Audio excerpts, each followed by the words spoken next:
সৌরজগতের সবচেয়ে বেশি চাঁদের মালিক হওয়ার দৌড়ে আরও এক ধাপ এগিয়ে গেল শনি গ্রহ। সম্প্রতি বিজ্ঞানীরা শনির চারপাশে আরও 128টি নতুন চাঁদের সন্ধান পেয়েছেন। এই আবিষ্কারকে আনুষ্ঠানিকভাবে স্বীকৃতি দিয়েছে আন্তর্জাতিক জ্যোতির্বিজ্ঞান সংস্থা IAU। ফলে শনির এখন মোট চাঁদের সংখ্যা 274টি, আর গ্রহরাজ বৃহস্পতির সেই 95টি চাঁদ রয়েই গেছে।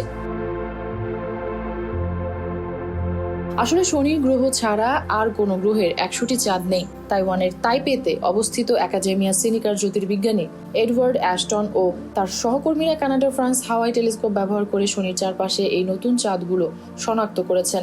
তারা দীর্ঘ সময় ধরে শনি গ্রহের ছবি তুলেছেন এবং সেগুলো বিশ্লেষণ করে আগের বিজ্ঞানীদের না দেখা অনেকগুলো চাঁদ খুঁজে পান। বিজ্ঞানীরা প্রথমে শনির চারপাশের আকাশের বহু ঘন্টার ছবি তোলেন। যেহেতু শনি গ্রহ মহাকাশে স্থির নয়, তাই তারা প্রথমে শনির অবস্থানের পরিবর্তন হিসাব করে ছবিগুলোকে সংশোধন করেন, যেন শনির গতি ছবিগুলোকে প্রভাবিত করতে না পারে। এরপর সেই ছবিগুলো একটির ওপর আরেকটি স্তূপীকৃত করেন।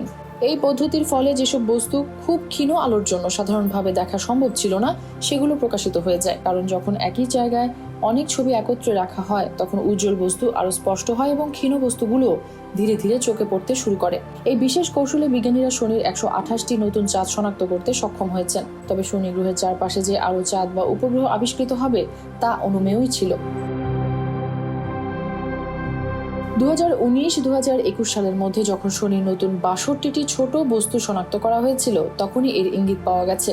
তখন গ্রহটির চারপাশে আরো কিছু বস্তু দেখা গিয়েছিল, কিন্তু সেগুলোকে চাঁদ হিসেবে চিহ্নিত করা সম্ভব হয়নি। কারণ কোনো বস্তুর ব্যাস ও কক্ষপথ জানতে না পারলে সেগুলোর নামকরণ করা হয় না। কিন্তু এখন ওসব বস্তু সম্পর্কে অনেক তথ্য পাওয়া গেছে, তাই আন্তর্জাতিক জ্যোতির্বিজ্ঞান সংস্থা সেগুলোকে স্বীকৃতি দিয়েছে। ফলে শনি গ্রহের নামের পাশে যুক্ত হয়েছে আরো 128টি চাঁদ। এ ব্যাপারে জ্যোতির্বিজ্ঞানী এডওয়ার্ড অ্যাস্টন বলেন, আমরা জানতাম যে এগুলোর চাঁদ হওয়ার ভালো সম্ভাবনা আছে। আমরা আরো অনেক চাঁদ আবিষ্কারের অপেক্ষায় ছিলাম। এজন্য 2023 সালে টানা 3 মাস আকাশের একই অংশ পর্যবেক্ষণ করি। এভাবে 128টি নতুন চাঁদ খুঁজে পাই।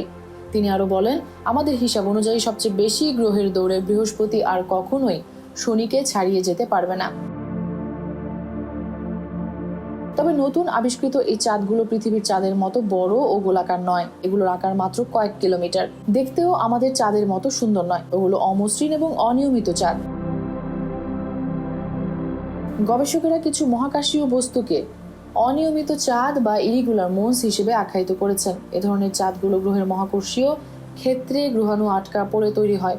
এই উপগ্রহগুলো উপবৃত্তাকার কক্ষপথে গ্রহকে প্রদক্ষিণ করে, আর নিয়মিত উপগ্রহগুলোর তুলনায় গ্রহের দিকে বেশি ঝুঁকে থাকে।